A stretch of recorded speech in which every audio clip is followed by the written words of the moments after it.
Baby heard whimpers from a trash can, found a German shepherd inside. What baby did next left. Everyone in tears. A faint cry echoed through the rain-soaked park. Most people rushed by, eager to escape the evening chill, but not little Tommy. What this 5-year-old boy did when he discovered the source of those cries would change dozens of lives forever. The story you're about to listen will leave you in tears and remind you of the extraordinary power of innocence. Don't forget to like, share, and let us know in the comments where you're watching from. Rain pounded against the windows of the small apartment where Tommy lived with his grandmother Rose. The storm had finally broken after 3 days of threatening skies, washing the city streets clean, but leaving behind a bone-chilling dampness that seeped through the old building's walls. "Grammy, can we please go outside now?" The rain stopped. Tommy pressed his small nose against the foggy glass, his breath creating delicate clouds that expanded and contracted with each exhale. Rose looked up from her mending. The needle paused mid-stitch. At 72, her movements had slowed, but her eyes remained sharp, especially when it came to her grandson. Tommy wasn't like other children his age. Where they saw only what was in front of them, Tommy seemed to see beneath surfaces, noticing things that even adults missed. "It's nearly dark, sweetie, and everything will be soaked through." "But Biscuit needs his walk," Tommy said, pointing to the elderly terrier mix curled up on his dog bed. The dog raised his head at the sound of his name, his roomy eyes blinking sleepily. Rose sighed. "Biscuit looks perfectly content to stay dry tonight. He told me he wants to go out." Tommy's face was completely serious. "He says the rain washed away all the old smells, and now everything smells new again." Rose pressed her lips together to hide her smile. Tommy had always insisted he could understand what animals were thinking. Usually she gently corrected him, but tonight she was too tired to argue. 10 minutes, she conceded, setting aside her mending. "And you're wearing your rain boots and jacket." Tommy's face lit up with joy as he raced to get his yellow boots. Rose moved more slowly, her joints protesting as she reached for their coats hanging by the door. She helped Tommy into his bright blue raincoat, zipping it up to his chin while he bounced impatiently. "Settle down now," she said. "Biscuit, you stay here where it's warm and dry." The dog yawned and settled deeper into his bed, clearly having no intention of venturing out into the wet evening. As they stepped outside, the air smelled clean and fresh. The rain had stopped, but water still dripped from trees and gutters, creating musical plinks and plops all around them. Tommy jumped gleefully into a puddle, sending water splashing in all directions. "Tommy, you'll soak yourself through," Rose scolded, but there was no real anger in her voice. They walked toward the small neighborhood park, Tommy skipping ahead and then waiting for his grandmother to catch up.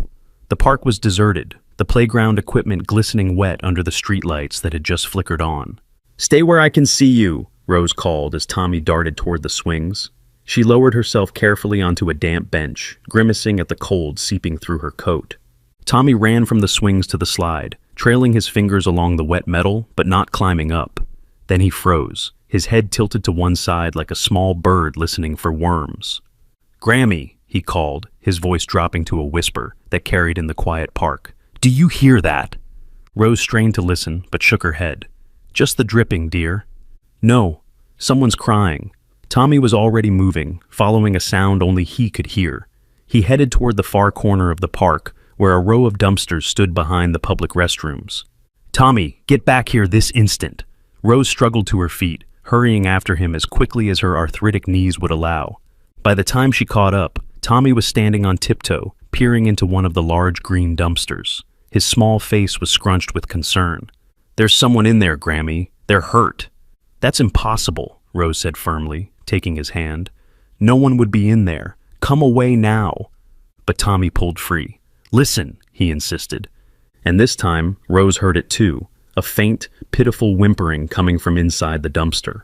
Her heart jumped into her throat. Was it possible? Had someone abandoned a baby? She'd read about such terrible things in the newspaper. "Stay back," she ordered Tommy, panic rising. "Let me look." But Tommy was already dragging over a plastic crate that had been discarded nearby. He climbed up before Rose could stop him and leaned precariously over the edge of the dumpster.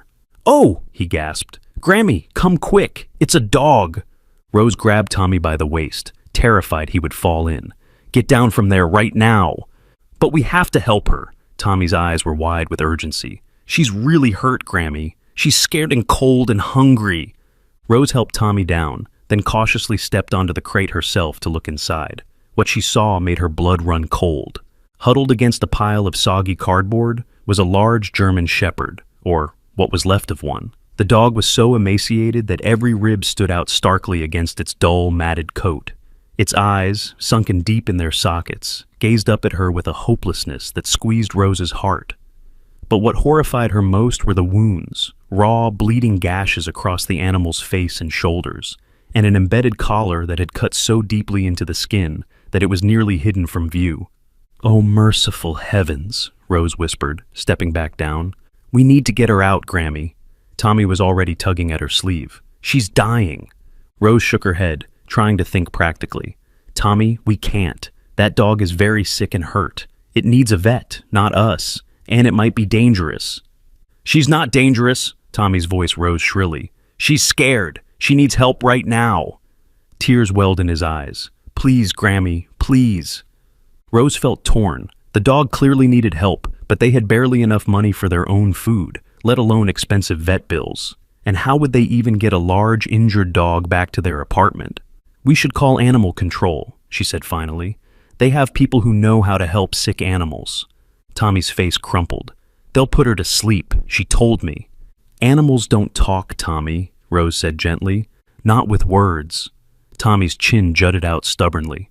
"But they tell you things if you listen, and she said she's been trying so hard to stay alive. She wants to live, Grammy." Rose sighed, feeling the familiar weight of responsibility. Being a parent to a child at her age was hard enough. She didn't need another mouth to feed, especially one with 4 legs and who knew what health problems. "We don't even know how to get her out," she said, a last attempt at practicality. "I'll figure it out." Tommy's determined expression reminded Rose painfully of his mother, her daughter, who had died 3 years ago, leaving Rose to raise Tommy alone. Just then, the dog let out another whimper, more feeble than before. Something in that sound broke through Rose's hesitation. "All right," she said, already wondering if she'd regret this. "But we need help. That dog is too big for me to lift, and I don't want you climbing in there." As if in answer to her words, a man appeared from around the corner of the restrooms, startling them both. He was tall, with broad shoulders, wearing a baseball cap pulled low over his eyes. Rose instinctively pulled Tommy behind her. "Hello there," she said cautiously. The man stopped, raising his hand slightly as if to show he meant no harm. "Sorry, didn't mean to scare you. I was just using the facilities." His voice was deep but gentle. "Everything okay?" Rose hesitated, but Tommy didn't. "There's a hurt dog in the dumpster, and we need to get her out," he blurted. The man's eyebrows rose. "A dog? In there?" He stepped closer, looking concerned rather than threatening. "She's really hurt," Tommy added, his voice trembling with emotion. "And Grammy says she's too heavy for us to lift." The man approached the dumpster and peered in. His sharp intake of breath told Rose he'd seen the dog's condition. "Jesus," he muttered, then quickly glanced at Tommy. Wow, that's bad." He turned to Rose. "Do you have a car? This animal needs a vet right away." "We were going to take her home first," Tommy said before Rose could answer. "We don't have a car." The man seemed to make a decision. "I'm Daniel," he said, extending his hand to Rose. "I live in the blue apartment building just across from the park. I have a truck, and my sister is a vet tech. Maybe I can help?" Rose shook his hand hesitantly. "I'm Rose, and this is my grandson Tommy. We appreciate the offer, but we couldn't impose—" "It's no imposition," Daniel interrupted gently.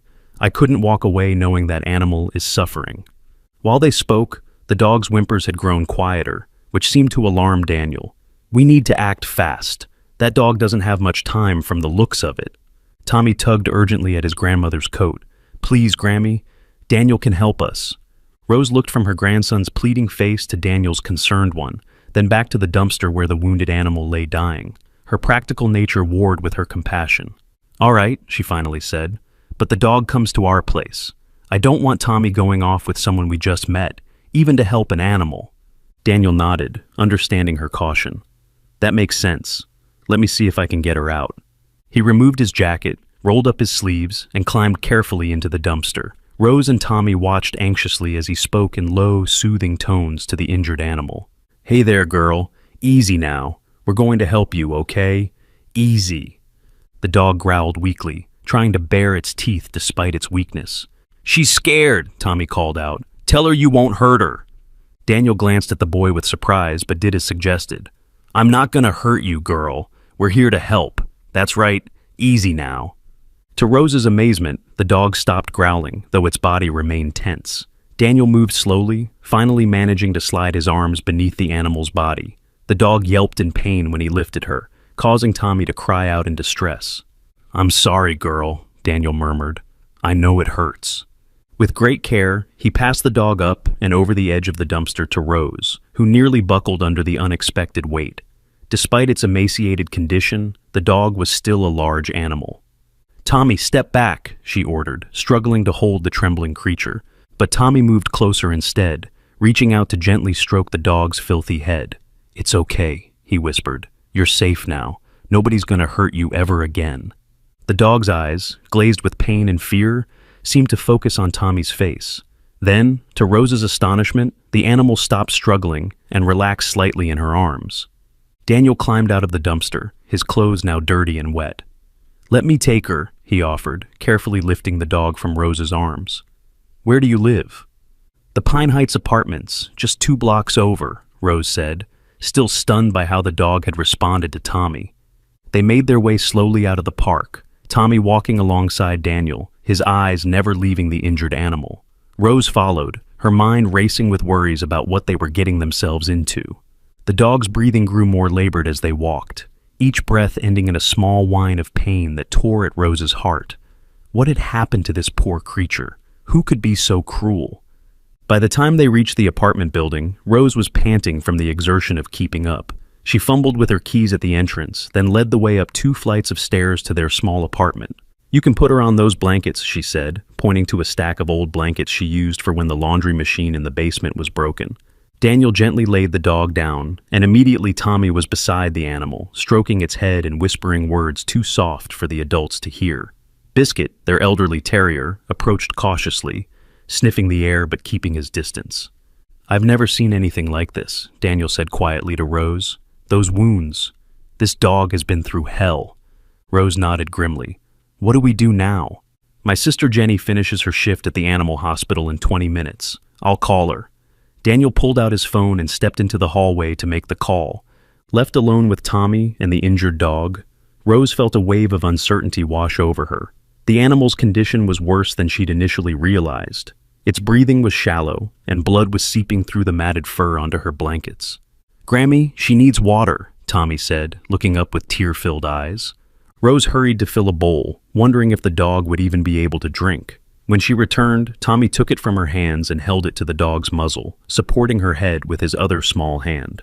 "Drink a little," he encouraged. "Just a little bit."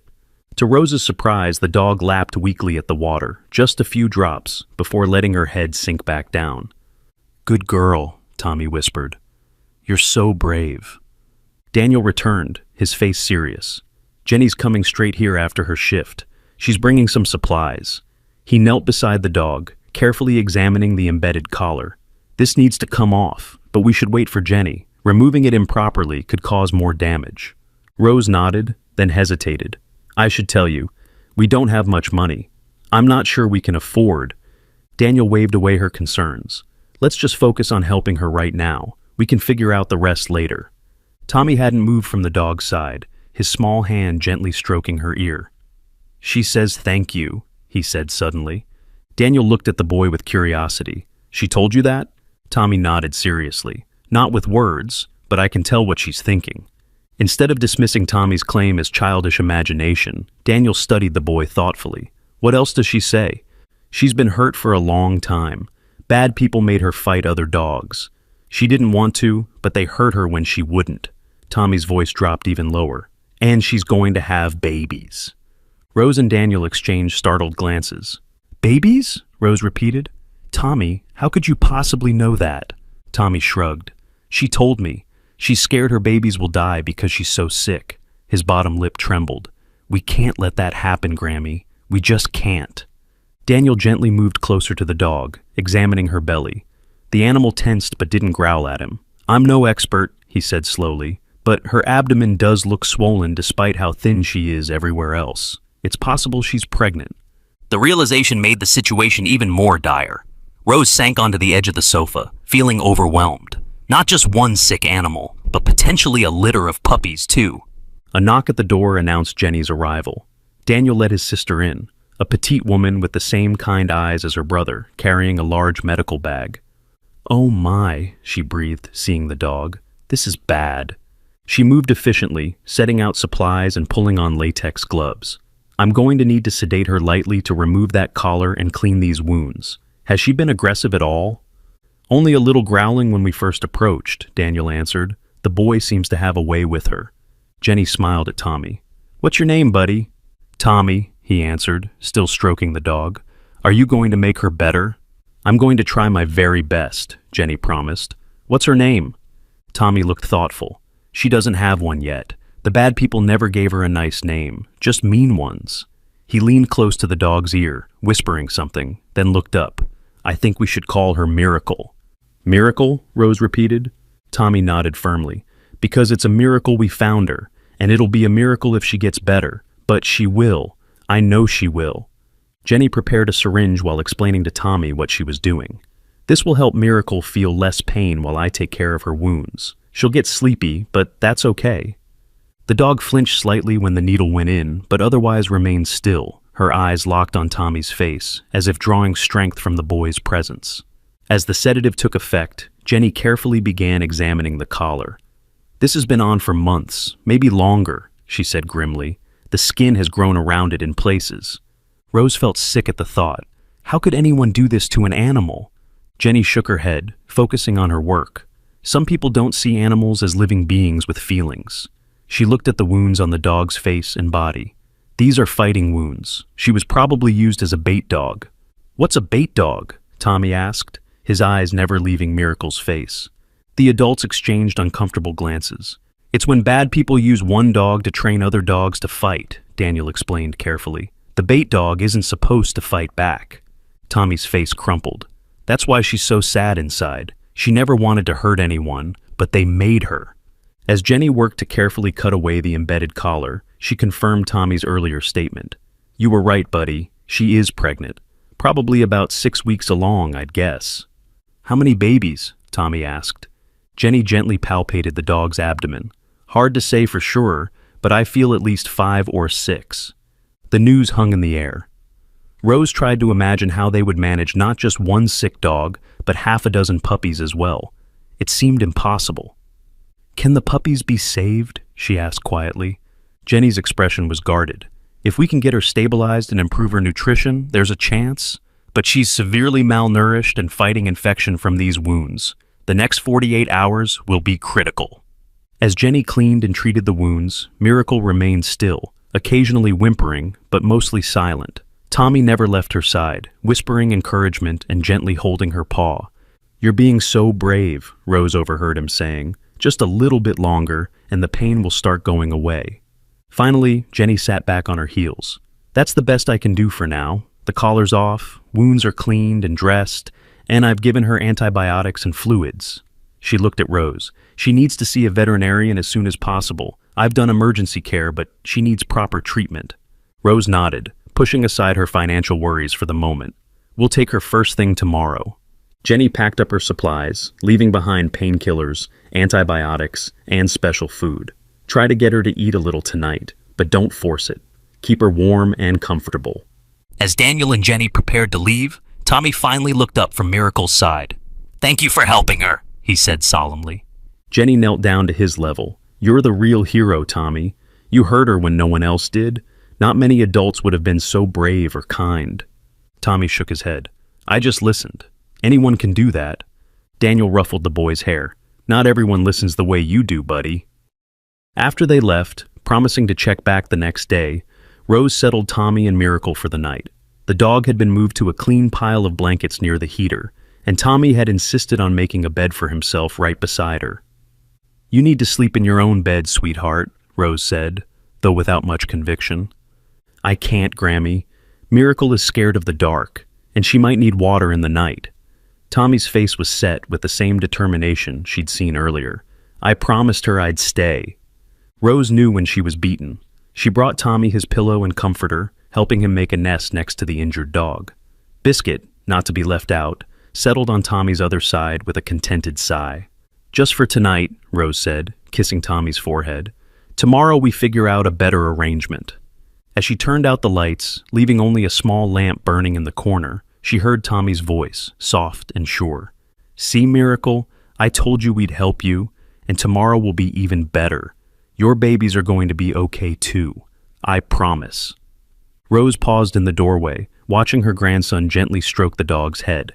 The animal's eyes were closed now, her breathing slightly easier than before, though still labored.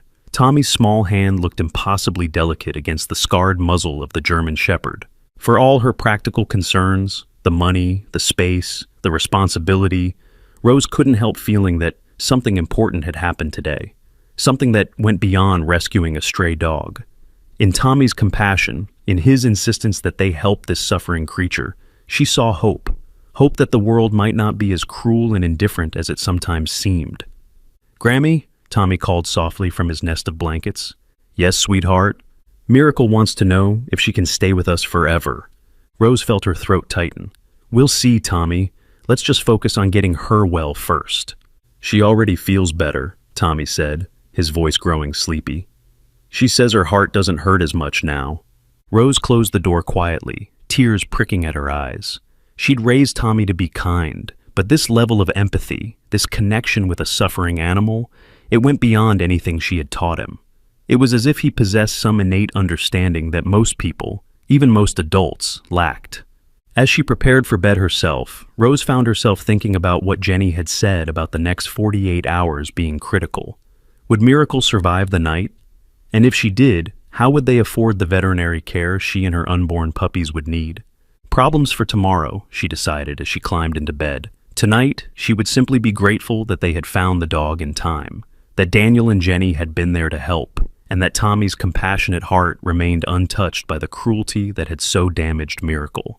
Just before she drifted off to sleep, Rose heard Tommy's voice again, so faint she almost missed it. "You're not alone anymore, Miracle, and soon your babies won't be alone either. We're family now." Family. The word echoed in Rose's mind as sleep claimed her. Their small family of 2, plus elderly Biscuit, had suddenly expanded to include a broken German Shepherd and her unborn puppies. It should have felt overwhelming. Instead, strangely, it felt right. Rose woke with a start, momentarily disoriented in the pre-dawn darkness. A sound had pulled her from sleep, a whimpering that wasn't quite human but filled with unmistakable pain. Then she remembered. Miracle. She threw back the covers and hurried to the living room, her heart racing. The small lamp they'd left on cast a warm glow over the makeshift bed where Tommy and Miracle lay. For a moment, Rose froze in the doorway, a hand flying to her mouth. Tommy was curled against Miracle's side, his small arm draped over her neck, his face peaceful in sleep. But the dog was awake, her amber eyes reflecting the lamplight, her body trembling with pain or fear or both. The whimpering Rose had heard came from deep in the animal's throat, a sound of suffering she was trying to suppress. "Oh, you poor thing," Rose whispered, kneeling beside them. She reached out slowly, letting Miracle sniff her hand before gently touching her head. "You're in pain, aren't you?" Miracle's tail thumped weakly against the blankets, just once, but enough to make Rose's eyes sting with unexpected tears. Despite everything this animal had endured at human hands, she was still responding to kindness with trust. Tommy stirred, his eyes fluttering open. "Grammy?" he murmured sleepily. "Is it morning?" "Not quite yet, sweetheart. Go back to sleep." But Tommy was already sitting up, instantly alert as he looked at Miracle. "She needs her medicine. She's hurting bad." Rose checked her watch, 4:30 a.m. "You're right. It's time for her pain medication." She retrieved the pills Jenny had left, carefully crushing one and mixing it with a small amount of the soft food. Tommy watched anxiously as she brought it to Miracle. "She might not want to eat," he said, his forehead creased with worry. "Her throat hurts from where the collar was." Rose hesitated, unsure how to proceed, but Tommy took the small dish from her hands. "Let me try." With infinite gentleness, Tommy scooped a tiny amount of the medicated food onto his finger. "Just a little bit, Miracle," he coaxed, bringing it to her muzzle. "This will make the hurt go away." To Rose's amazement, Miracle's tongue crept out and licked Tommy's finger clean. Encouraged, Tommy continued, one small taste at a time, until the food was gone. "Good girl," he whispered, stroking her ears. "The medicine will start working soon." Rose watched in wonder. Tommy had always been a sensitive child, but this connection with Miracle went beyond anything she'd seen before. It was as if they communicated on some level that bypassed ordinary understanding. "Tommy, how did you know her throat was hurting her?" she asked quietly. The boy shrugged. "She told me, not with words, but—" He frowned, struggling to explain. "I can feel what she feels, sort of, inside my head." Before Rose could respond, Miracle let out a small whine and shifted position, her movements stiff and pained. Tommy immediately placed his hand on her side, his face serious. "The puppies are moving," he announced. "They're restless because she's not eating enough." Rose felt a chill run down her spine. How could he possibly know such a thing? She was about to question him further when her phone rang, startling them all. She hurried to answer it, surprised to see Jenny's name on the screen. "Jenny, is everything all right?" "I'm so sorry to call this early." Jenny's voice was tense with worry. "I couldn't sleep thinking about Miracle. How is she doing?" "She's in pain, but Tommy just got her to take the medication. We were going to bring her to the vet as soon as they open." "That's why I'm calling. I spoke with Dr. Nathan last night. He's the vet I work with. He's agreed to see Miracle first thing this morning at 7 o'clock, before regular hours." She paused. "He's doing it as a favor to me, and he'll work with you on the cost." Relief flooded through Rose. "Jenny, that's so kind. We can't thank you enough. Daniel will pick you up at 6:30, if that works. He's already awake anyway." After ending the call, Rose turned back to Tommy, who was watching her with hopeful eyes. "Was that about Miracle?" he asked. "Yes, sweetheart. A doctor is going to see her very soon. We need to get ready." Tommy's face lit up. "See, Miracle? I told you Grammy would find someone to help you." The next few hours passed in a blur. Getting Miracle into Daniel's truck proved challenging. She was too weak to walk and whimpered in pain when moved, each sound cutting through Rose's heart like a knife. Tommy insisted on riding in the back seat with the dog, speaking softly to her the entire journey. Dr. Nathan's clinic was quiet when they arrived, the waiting room empty except for a young woman at the reception desk, who directed them immediately to an examination room. The veterinarian himself appeared moments later, a tall man with silver-streaked hair and kind eyes behind wire-rimmed glasses. "This must be Miracle," he said, approaching slowly. "Jenny told me what happened. May I?" he asked Tommy, who hadn't left the dog's side. Tommy nodded solemnly. "She's scared, but she knows you want to help." Dr. Nathan's eyebrows rose slightly, but he said nothing as he began his examination. His face grew increasingly grave as he assessed Miracle's condition, particularly when he performed an ultrasound on her abdomen. "I count 6 puppies," he announced finally. "They appear to be developing normally, which is remarkable given the mother's condition." "Will they be okay?" Tommy asked anxiously. Dr. Nathan considered the boy thoughtfully before answering. "It's going to be touch and go, young man. Your dog—" "Miracle," Tommy corrected. "Miracle," Dr. Nathan acknowledged with a small smile, "is severely malnourished and fighting multiple infections. The wounds where the collar was embedded are particularly concerning, and she's weak from blood loss." Rose felt her heart sink. "Are you saying she might not make it?" Dr. Nathan's expression softened. "I'm saying she needs intensive care. Fluids, antibiotics, proper nutrition, wound management, and close monitoring of the pregnancy." He hesitated. "The most humane option might be—" "No," Tommy interrupted, his voice suddenly firm. "You can't put her to sleep. She wants to live. She wants her babies to live." "Tommy," Rose began, but Dr. Nathan held up a hand. "What makes you so sure, Tommy?" he asked, not unkindly. Tommy met the veterinarian's gaze without wavering. "Because she told me, and because she survived this long for a reason. Bad people tried to make her mean and hurt her when she wouldn't fight. They tried to break her, but they couldn't. Now she just wants a chance." An odd expression crossed Dr. Nathan's face, something between surprise and recognition. He studied Tommy for a long moment, then nodded. "All right then, we'll give her that chance." He turned to Rose.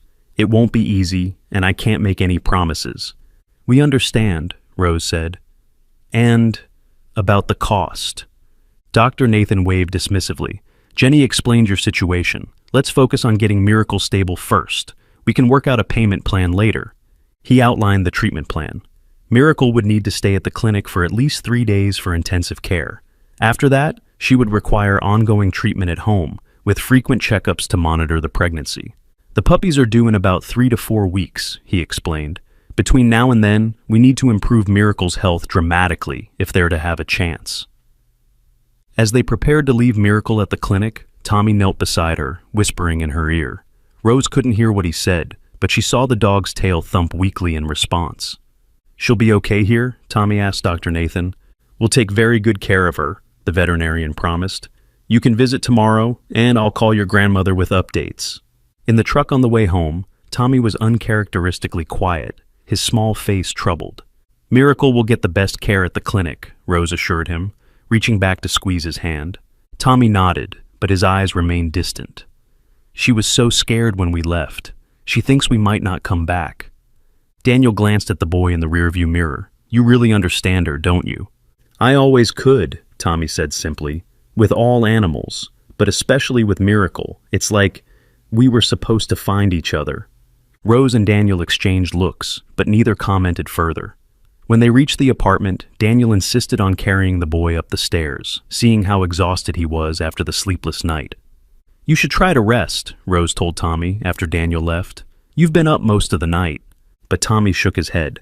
"We need to make a place for Miracle and her puppies. She'll need somewhere safe and warm." Despite his fatigue, Tommy spent the morning helping Rose rearrange furniture to create a corner in the living room, just for Miracle. They lined a large cardboard box with soft blankets for the puppies, positioning it near the heater, but not too close. "See, Grammy, when she comes home, she'll know we were waiting for her, that we didn't forget." Rose's heart ached at his words. Tommy had lost so much in his young life, his mother, his home, his sense of security.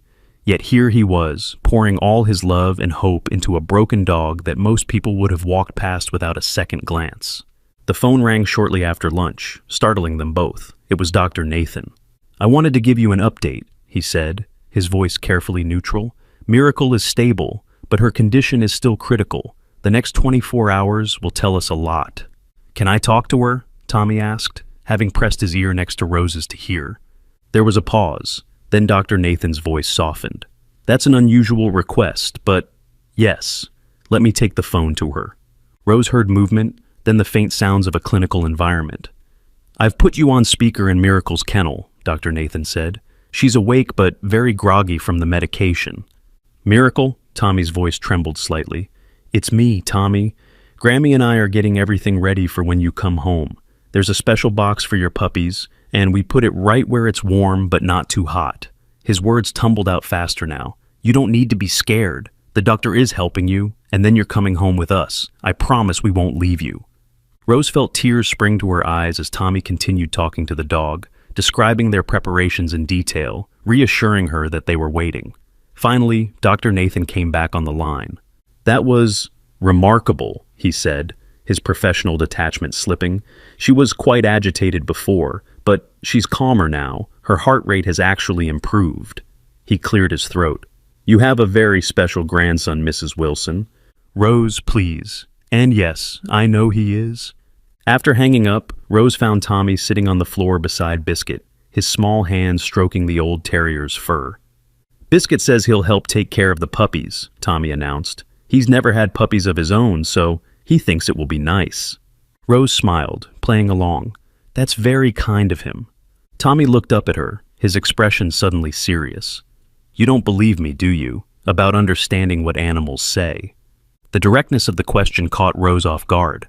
"I believe that you believe it, sweetheart, and that's what matters." Tommy shook his head.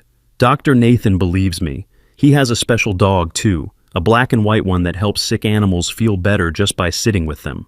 The dog's name is Oreo, and he's 10 years old, and his left ear always flops over even though border collies usually have straight-up ears." Rose stared at her grandson. "Tommy, how could you possibly know that?"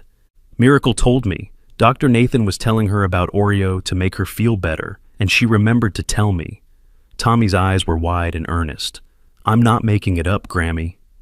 A chill ran down Rose's spine.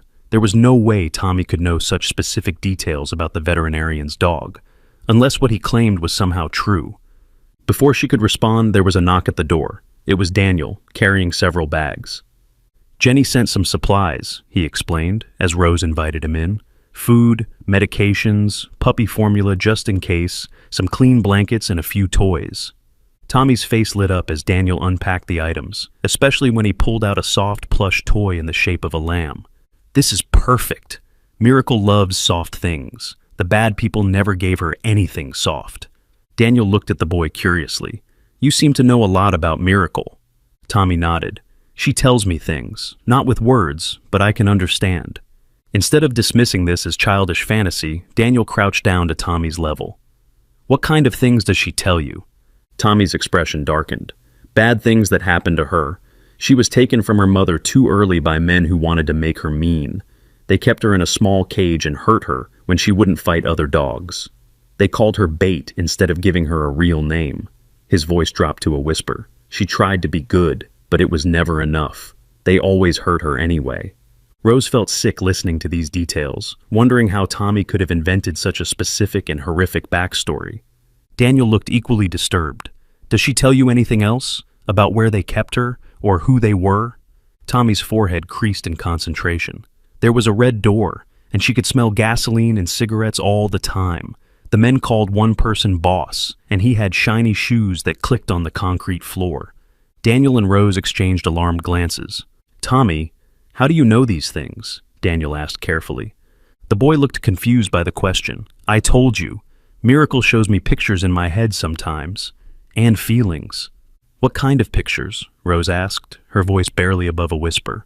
Scary ones, mostly, but I told her she can show me and I won't be scared because she needs someone to know. Tommy looked between the adults, suddenly uncertain. Do you think I'm making it up? Daniel shook his head slowly. No, Tommy, I don't think you're making it up at all. After Daniel left, promising to return the next day to take them to visit Miracle, Rose sat Tommy down for a serious conversation. Sweetheart, these things you know about Miracle and other animals, it's not something most people can do. Tommy nodded. I know.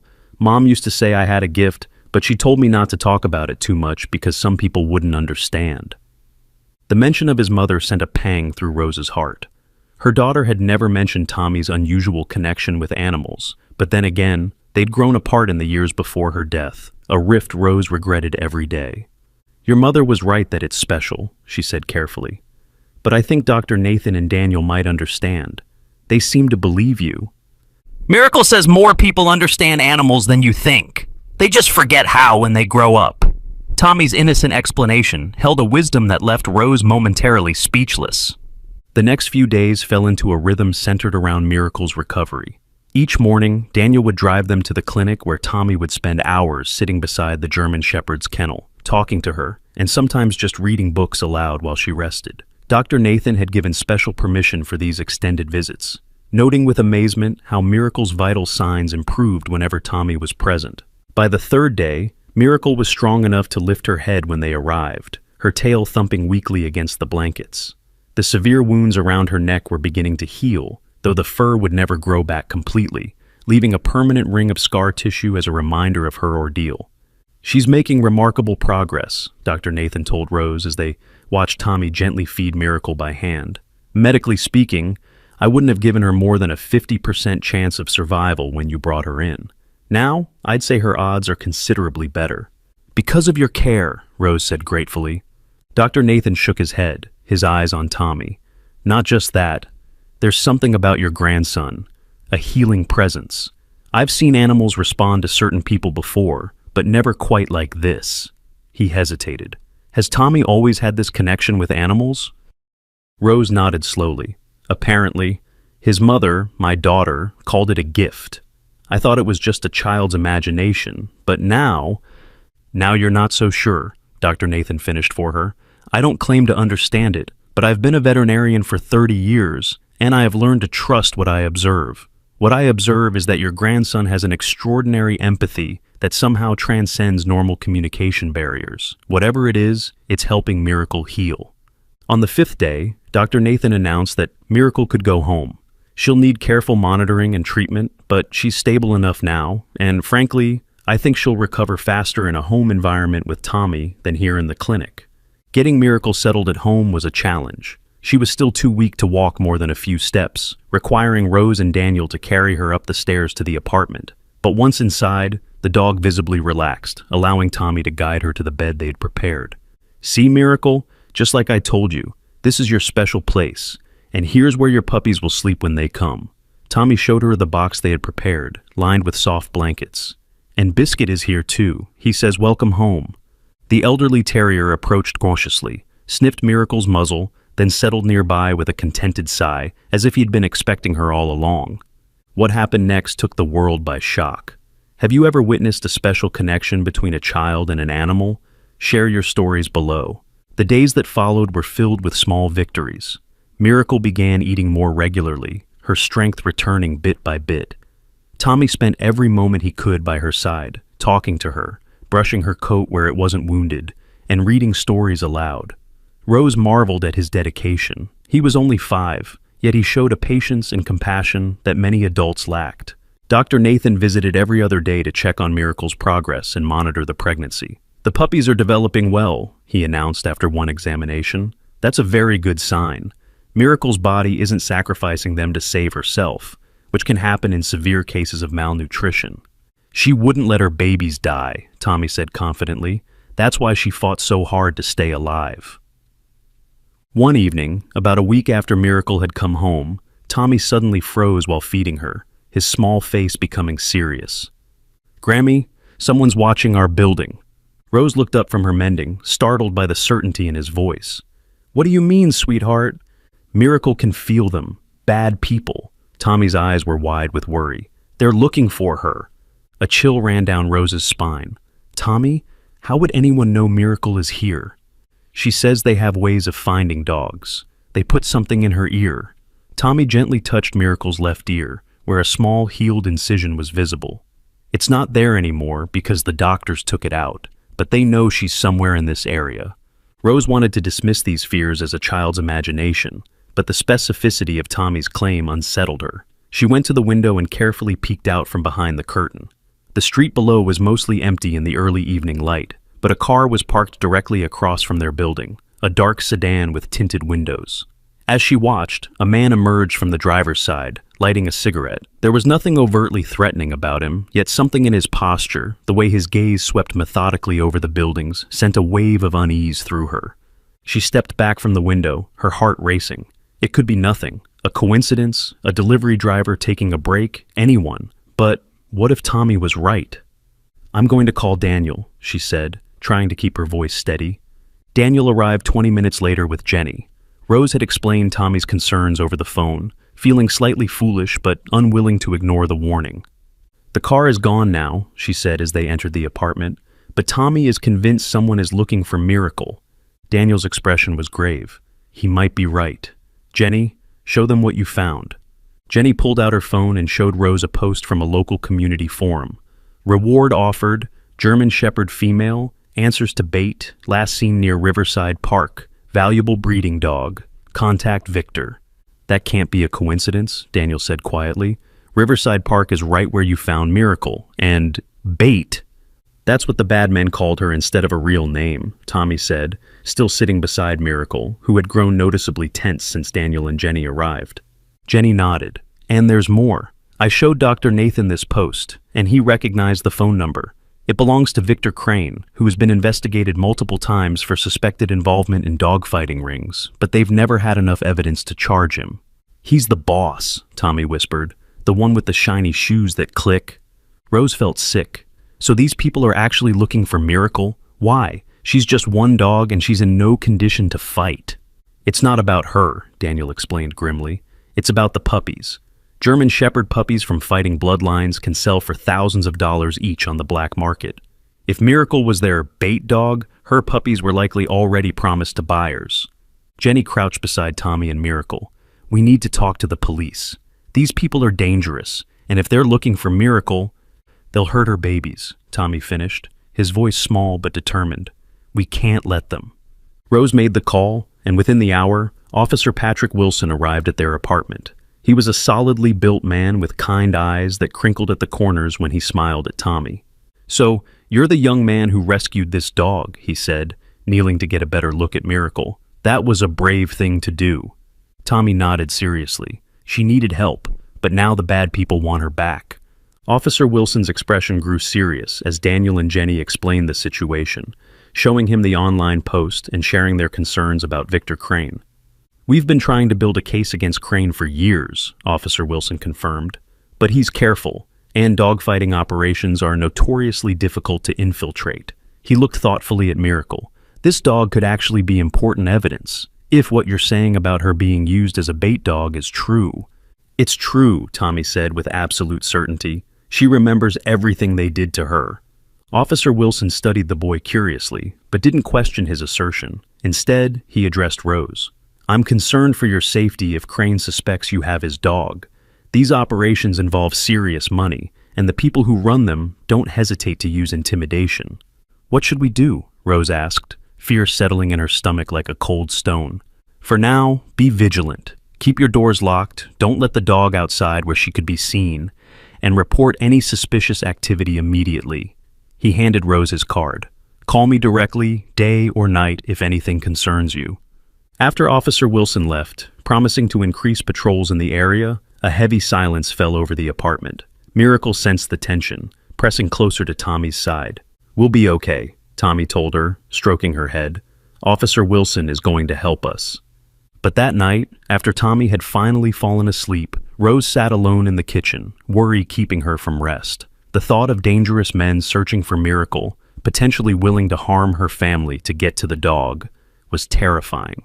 For a brief, shameful moment, she considered whether it might be safer to surrender Miracle to animal control, to remove the danger from their lives. The thought had barely formed when she heard the softest of sounds, the click of Miracle's nails on the kitchen floor. The dog had managed to walk from her bed to the kitchen, still weak but determined. She came to Rose's side and rested her scarred muzzle on Rose's knee, looking up with eyes full of an intelligence that couldn't be denied. "You understand, don't you?" Rose whispered, gently stroking the dog's head. "You know I'm scared." Miracle's tail gave a single, gentle wag, and in that moment, Rose felt something shift inside her.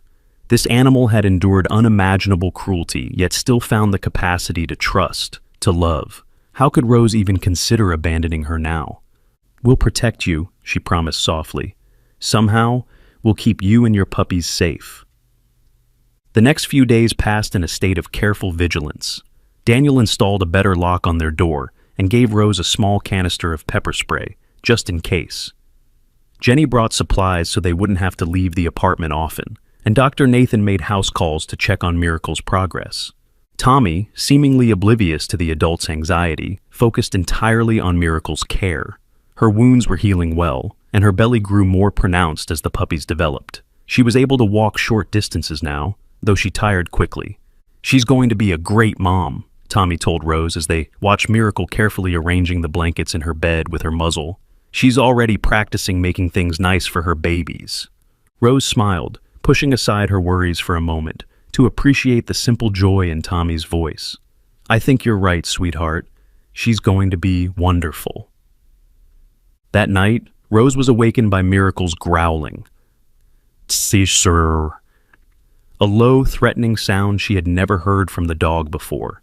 She sat up, instantly alert, and found Miracle standing at the bedroom door, her hackles raised, staring intently at the front door of the apartment. "What is it, girl?" Rose whispered, fear clutching at her throat. Tommy woke up, rubbing his eyes. "Someone's out there," he said with certainty. "Miracle can smell them." Rose reached for her phone with trembling hands, dialing Officer Wilson's number. "There's someone outside our apartment," she whispered when he answered. "Our dog is growling at the door." "I'm 5 minutes away," Officer Wilson responded, his voice calm but urgent. "Stay quiet, keep the lights off, and stay away from the door and windows." Rose gathered Tommy into her arms, pulling him away from the bedroom door.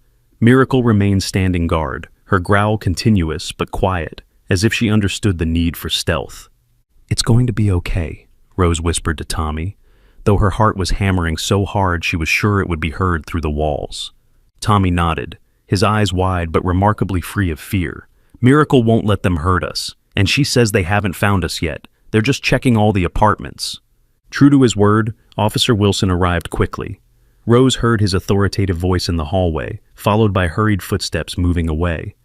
Then a gentle knock at their door. "Mrs. Wilson, it's Officer Wilson. You're safe now." Rose checked through the peephole before unlocking the door. The officer stood alone in the hallway, his expression grave. "Two men were in your building, trying door handles on the 3rd floor. They ran when they saw me, but I got a partial plate number from their vehicle." He looked past Rose to where Miracle stood protectively next to Tommy. "Your dog's instincts were spot on. If she hadn't alerted you..." The implications hung in the air. If Miracle hadn't warned them, the men might have broken in while they slept. "What do we do now?" Rose asked, her voice steadier than she felt. Officer Wilson's face was grim. "I don't think it's safe for you to stay here anymore. Crane's men know you're in this building, even if they haven't identified the exact apartment yet. They'll be back." "But where can we go?" The prospect of leaving their home, small as it was, filled Rose with dread. They had nowhere else, no one else. "I have a suggestion," Officer Wilson said. "My sister runs a small farm about 30 miles outside the city.